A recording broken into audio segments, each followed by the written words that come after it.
গাজীপুরে সাংবাদিক তুইন হত্যার প্রতিবাদে এবং হত্যাকারীদের দৃষ্টান্তমূলক শাস্তির দাবিতে চাঁপাইনবাবগঞ্জে মানববন্ধন অনুষ্ঠিত হয়েছে। রোববার 10 আগস্ট জেলা প্রশাসকের কার্যালয়ের সামনে চাঁপাইনবাবগঞ্জ সাংবাদিক সমাজের উদ্যোগে এ মানববন্ধন কর্মসূচি পালন করা হয়। এ সময় বক্তারা সাংবাদিকদের নিরাপত্তা নিশ্চিত করার পাশাপাশি সারা দেশে সাংবাদিক নির্যাতন, হামলা ও হত্যার ঘটনায় দ্রুত বিচারের জন্য আলাদা ট্রাইব্যুনাল গঠনের দাবি জানান। মানববন্ধনে জেলার বিভিন্ন প্রিন্ট, অনলাইন ও ইলেকট্রনিক মিডিয়ার সাংবাদিকরা অংশ নেন। আজকে এই প্রতিবাদ এখানে দাঁড়িয়ে আমাদের তো বয়স কম হলো না,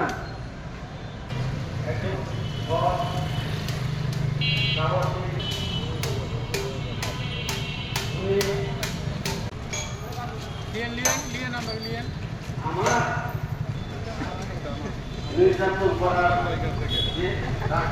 রাষ্ট্রের চরিত্রের উপরে নির্ভর করে। রাষ্ট্র দুর্বৃত্তদের জন্ম দিচ্ছে। মেধাবী মানুষ ছিলেন, তারা সরকারের অনেক বড় বড় চাকরি পাইতে পারতেন। অস্বাভাবিকভাবে মরতে হবে। এই রাষ্ট্রকে আমাদের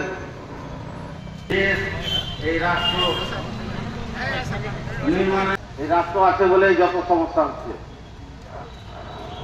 আজকে আমাদের মানববন্ধন আমরা যেখানে জন্য বিশেষভাবে অনুরোধ করবো।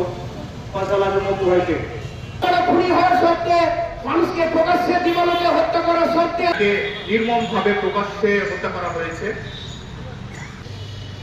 এটি হচ্ছে যথার্থ কাজ, কিন্তু ভাগ্য